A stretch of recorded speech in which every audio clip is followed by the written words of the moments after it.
Om Sairam. Welcome to my channel Sri Sai Divya చరణాలు. బాబాగారి అనుగ్రహంతో తర్కడ్ కుటుంబం కోసం తెలుసుకుంటున్నాం కదా. తర్కడ్ భార్య అయిన సీతాదేవి తర్కడ్ అనుభవం ఇప్పుడు వీడియోలో తెలుసుకుందాం.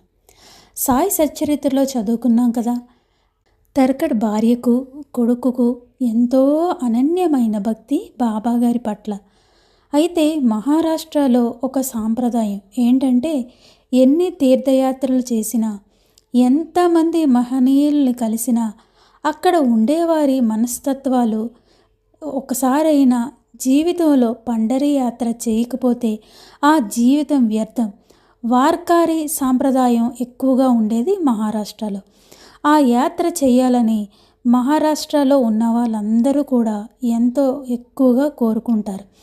అయితే చాలా రోజులుగా తర్కడ్ భార్య అయిన సీతాదేవి బాబాను అనుమతి అడగాలి అనుకుంటుంది, కానీ ఎప్పుడు అడగదు. ఒకసారి మాత్రం ఆమె మనసంతా కూడా ఎప్పుడు వెళ్ళి ఆ పండరీనాథుడైన విఠలుణ్ణి చూడాలి అని మనసు పరితపిస్తూ ఉంటుంది. ఒకసారి తర్కడ్ భార్య సీతాదేవి, జ్యోతేంద్ర ఇద్దరూ షిరిడీకి వస్తారు. ఈసారి ఎలా అయినా బాబాని అనుమతి అడుగుతానో అనుకుంటుంది సీతాదేవి. తల్లి కొడుకులు ఇద్దరూ మసీదుకి వెళ్ళి బాబాకు నమస్కరించి కూర్చుంటారు.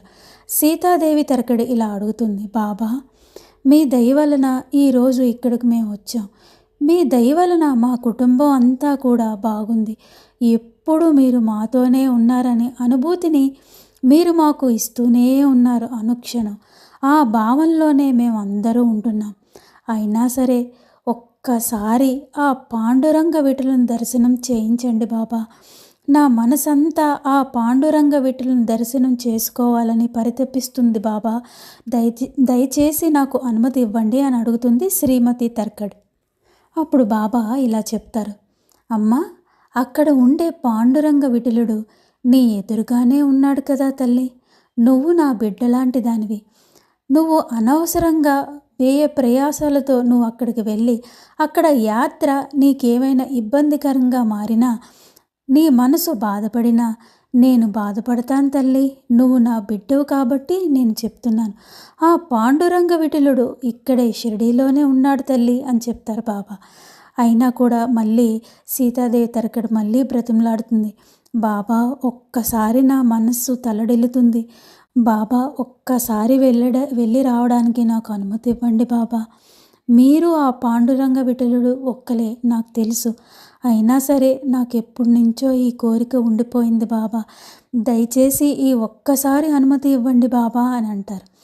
సరే అమ్మా, వెళ్ళిరా. నువ్వు నా దానివి కాబట్టి నేను చెప్తున్నాను. ఇప్పుడు కూడా నువ్వు నా దానివే. నీ మనసు స్థిమితపడేందుకు పంపిస్తున్నానని చెప్తారు బాబా. తల్లి కొడుకులు ఇద్దరూ పండరీపురానికి ప్రయాణం అవుతారు. ఆ రోజు పర్వదినం. విపరీతమైన జనం ఉంటారు కోవిల్లో. జ్యోతేంద్ర తల్లిని తీసుకొని గర్భగుడిలోకి వెళ్తారు. అయితే అందరూ దండలు వేస్తూ ఉంటారు పాండురంగ విఠలుడికి. సీతాదేవి కూడా ఒక మంచి మాలను గుచ్చి తీసుకొని వెళ్తుంది పాండురంగ విఠలుడికి వేయడానికి.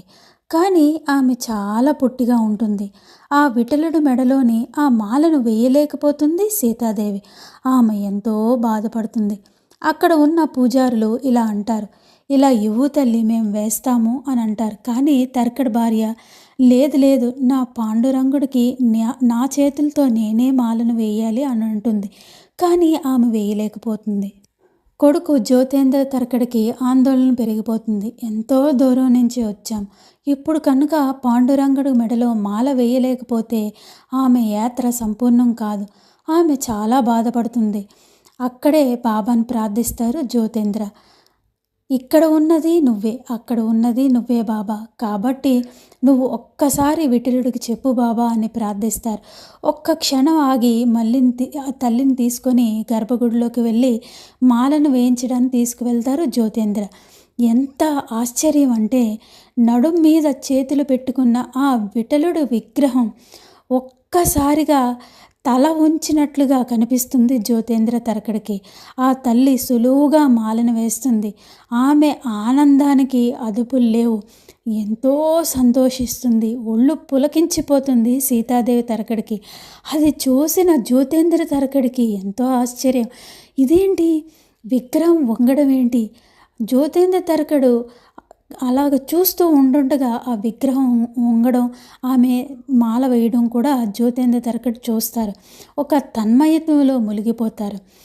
ఏది కోరిన భక్తులు ఏది కోరితే అది ప్రసాదించే మన గురు మహారాజు సాయి భగవానుడే. ఒక విగ్రహం వంగటం ఏంటి?